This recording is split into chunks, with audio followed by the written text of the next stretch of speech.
Hello, dear friends, welcome to our YouTube channel, USA Football Zone, latest football highlights. This story isn't about a single goal or a specific match, it is about a blueprint. It is the story of how Argentina devised a way to consistently unsettle, control, and ultimately defeat their greatest rival Brazil, not through a single knockout blow, but through a strategic siege. Recent matches haven't been high-scoring affairs, they have been gritty, intense, 1-0 battles such as the 2021 Copa America final or the historic World Cup qualifying victory at the Maracanã. Yet, these low-scoring results mask a deeper truth. For years, Argentina relied solely on individual brilliance, a team that struggled desperately to keep pace with its superstars. But under Lionel Scaloni, that picture has changed completely.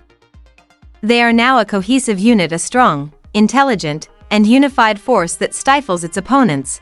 This approach has proven so effective that they have learned to secure crucial victories even without their biggest star player. Thus, what Brazil is facing is not merely a team, it is a mindset, and in this video, we aren't just watching match highlights, we are witnessing that blueprint.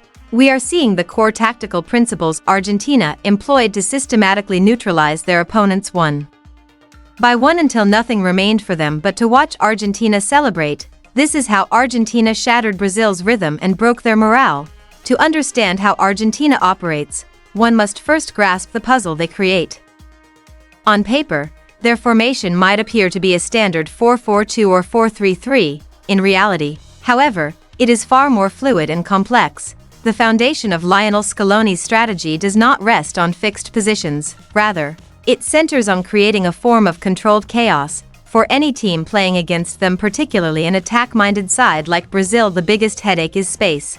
Where will the danger come from? Scaloni's Argentina squad has mastered the art of making the pitch appear simultaneously incredibly small and incredibly vast. They achieve this through a core, recurring strategy, creating an overload of players on the side of the pitch where the ball is located. It seems quite simple. When the ball is on one flank, a cluster of players clad in blue and white, midfielders, forwards, and even fullbacks converges toward that area. They form a compact unit, exchanging the ball rapidly amongst themselves through quick, short passes. If you are on the defensive, your immediate, panicked reaction is to counter their advance. Sensing danger in the sheer numbers, you drag your entire defensive line toward that flank to contain the threat. You funnel your midfielders inward, pull your wingers back, and shift your entire defensive structure toward that side in an attempt to shut the play down completely. Brazil, much like many other teams, saw the metaphorical fire of danger and rushed all their firefighters to that single spot. They became so consumed by the immediate threat and the rapid passing within that one crowded zone that they completely lost sight of the rest of the pitch. They failed to notice the vast, open expanse that Argentina had deliberately engineered elsewhere on the field. This pressure created by an overload of players is not merely about ball possession, it is a decoy, and it poses a question that opposing teams have historically struggled to answer. This is the aha moment. This is the single principle that dismantles an entire defensive system. By stacking so many players on one side of the ball, Argentina forces the fullback on the opposite, vulnerable flank into an agonizing dilemma. That lone defender on the far side of the pitch suddenly feels as though he is standing stranded on a deserted island. As the entire defensive unit shifts over to contend with the swarm of Argentine players, the fullback finds himself in an incredibly precarious position. He looks out to see a vast expanse of green turf stretching out before him, and typically, there stands just a single Argentine player holding down that entire flank of the pitch. But his center-backs have drifted away from him. His midfielders are caught up in the chaos on the opposite flank. He stands completely alone, gazing out into a vast ocean of empty space. So, what should he do? Should he hold his position out wide and keep an eye on the opposing player on that flank, or should he tuck inside to assist his center-backs, who are now facing multiple attackers? If he stays in his position, Argentina could play down the congested flank and thread a pass into the gap between him and his center-back.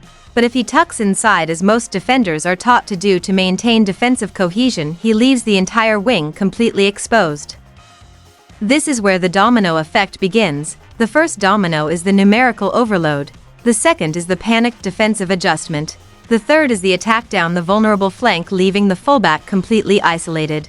And the fourth element, the one that can turn the entire game on its head, is the switch of play.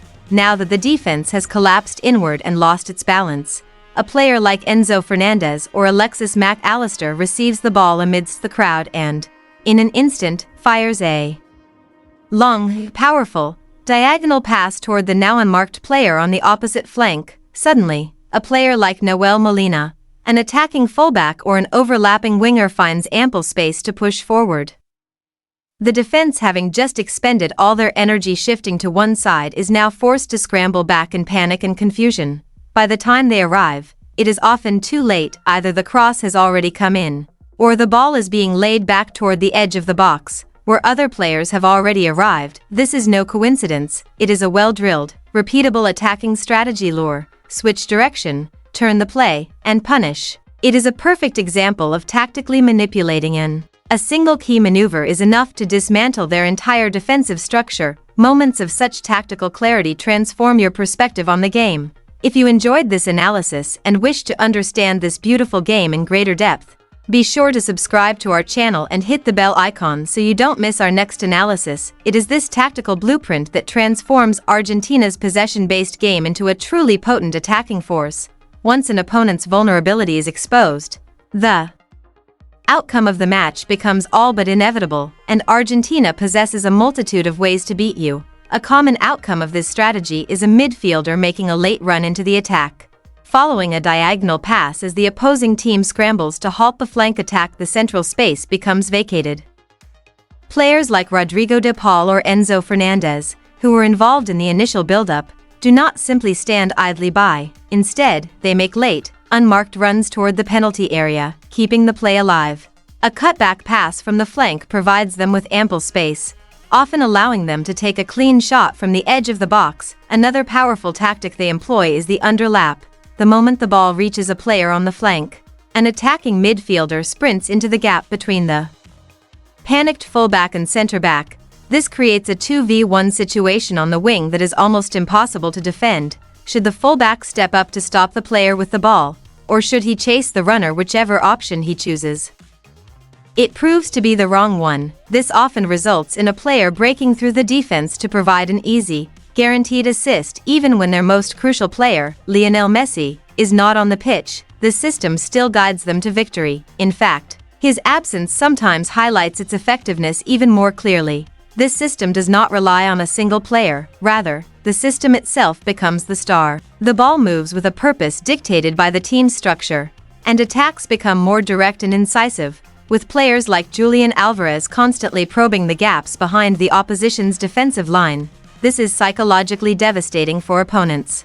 They arrive prepared to face a talented individual, only to be ultimately defeated by an extraordinary tactician. This serves as irrefutable proof that Argentina's success no longer hinges on a single player, but has instead become an integral part of the team's DNA.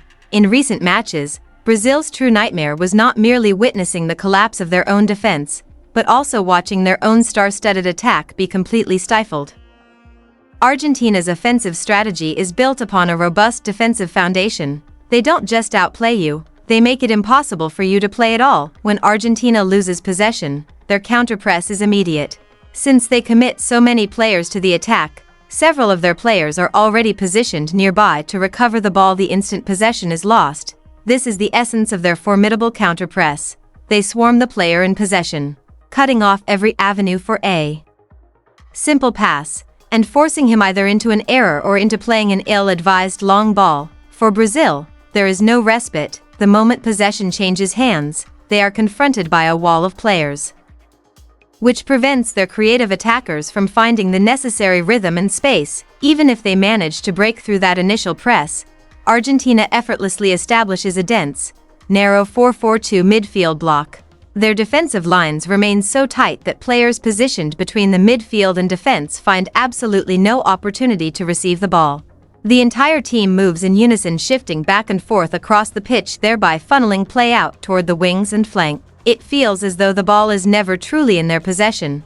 Their midfield, often comprising 4 natural central midfielders, transforms into a fortress, designed to slow down the opponent's attack, intercept passes, and win the battle for possession. Brazil's attackers grow desperate for the ball. They are either forced to drift into safe, non-threatening areas of the pitch, or they drop so deep just to get a touch on the ball that they lose their attacking edge. It is a slow and frustrating process. You aren't merely losing, you are being completely controlled.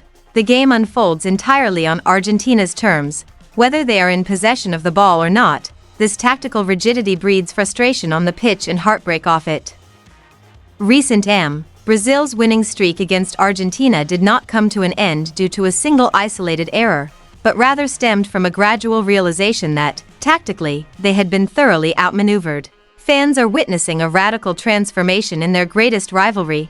This is no longer the old Argentina, the one that relied solely on the magical moments of a single player. This is something new, something far more organized, a collective effort, a complete system. In recent years, Argentina has dominated crucial matches by flawlessly executing a simple yet extraordinary principle, creating a trap by overloading one flank, and then ruthlessly exploiting the open spaces that subsequently emerge on the other. To this, they have added a defensive structure that is organized, aggressive, and utterly suffocating. These performances have delivered a clear message. Lionel Scaloni has forged a machine that is greater than the sum of its parts. A team capable of operating with exceptional efficiency and effectiveness, whether featuring their all-time greatest player or playing without him. It is a blueprint for success that is now both feared and meticulously studied. For fans who had watched their own team rendered completely inert, this was a moment that shattered their hopes and unveiled a harsh new reality for South American football. Argentina was no longer merely winning matches, they were completely controlling the game. They were enveloped in a tactical clarity that truly belonged to a different level entirely.